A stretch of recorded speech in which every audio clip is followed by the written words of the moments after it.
Jean-François Barry. Pour nous rejoindre en studio, 187 Cube Radio. 1877-827-2346. Il y a un article ce matin qui a piqué ma curiosité. C'était dans le Journal de Montréal concernant la fermeture de différents comptoirs Desjardins dans des RPA. Donc, des résidences pour personnes âgées. Puis, c'est un sujet qui revient quand même dans les discussions dans les dernières années parce que, bon, dans les caisses, surtout les caisses, il y a quelques banques qui ferment, mais c'est beaucoup des caisses parce que la raison est bien simple, c'est qu'il y en a tellement plus parce que, tu sais, on voulait desservir tout le monde. Puis, il y a plein de clients au Québec qui sont des clients de chez Desjardins, plein d'épargnants. Donc, il y en a beaucoup. Puis là, on a commencé à en fermer dans des trop petites villes parce qu'à un moment donné, c'est pas rentable de rouler Desjardins, de rouler une caisse dans ces petites villes-là. On a commencé à remplacer des caisses par des guichets.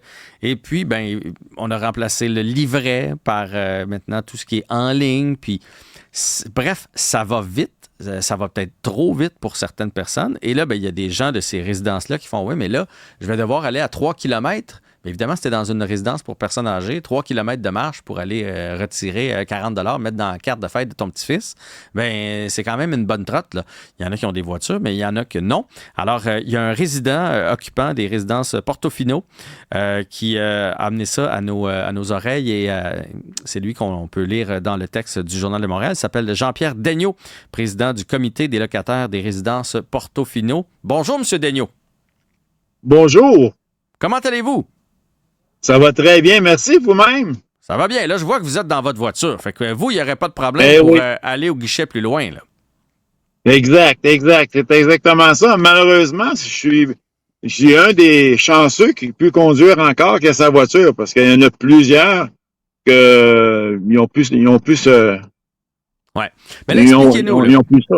Pour qu'on comprenne bien, là, dans la résidence, il y avait un bureau de caisse en bas, il y avait un petit local qui était réservé. Un comptoir. Il y avait un comptoir. Il y avait quoi, un local avec des commis qui sont là 2 fois par semaine, 2 jours par semaine, de 10h à 15h. Et les gens de la résidence pouvaient aller soit retirer ou déposer ou payer leur compte, ainsi de suite, parce qu'on avait toujours un minimum de 2 personnes qui travaillaient au comptoir. J'en ai déjà même vu 3, mais... Donc, c'est 2 jours semaine. Fait que c'est une espèce de comptoir mobile. C'est pas une succursale de la banque. Non, c'est lié à une succursale de la banque, de la caisse des jardins de Sault-Récollet, qui est située sur le boulevard P9. Mais puis cette caisse-là dessert 3 autres RPA. 2 autres RPA. Pour résidence Sault-Récollet et le manoir Gouin aussi. Résidence et là, vous pouviez faire n'importe quoi là-bas, comme dans une vraie caisse, c'est-à-dire prendre un REER, sortir un CELI, sortir de l'argent, payer votre hypothèque, peu importe ce qu'on avait envie de faire un transfert, tout pouvait se faire à ces comptoirs-là. Là. C'était un vrai transfert, puis on pouvait même avoir des sous, donc il y avait une petite réserve à quelque part. Oui. La majorité je pourrais vous dire, à peu près 75% du monde de chez Portofino, on passait par là parce que même si on voulait aller à la buanderie, il fallait avoir du change et on allait le chercher là. Fait que là, vous...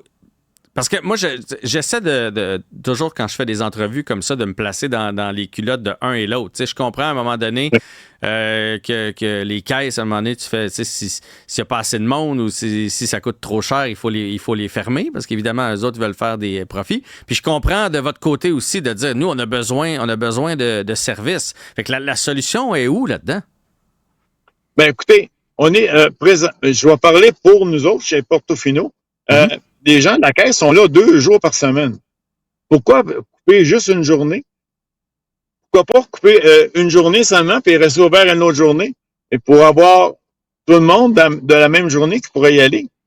Ben ouais. Ça serait une chose. La deuxième des choses, on pourrait très bien avoir un service.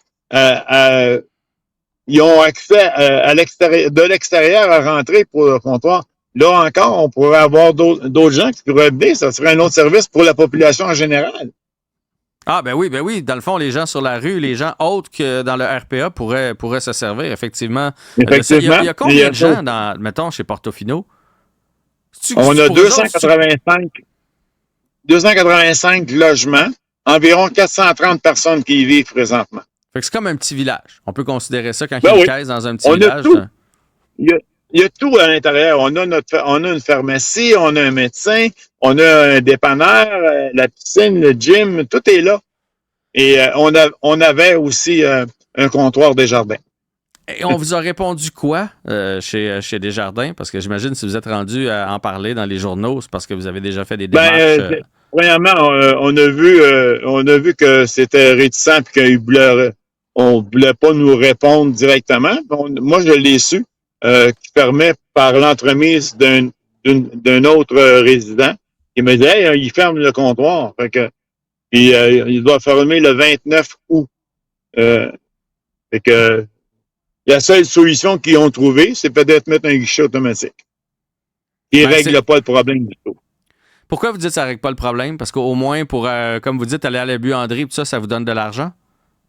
Voilà. Et ça nous coûte $2 ou $1,50, $2 pour aller à la buanderie. Est-ce que le guichet automatique va me donner des rouleaux $1 puis de 25 sous? Non.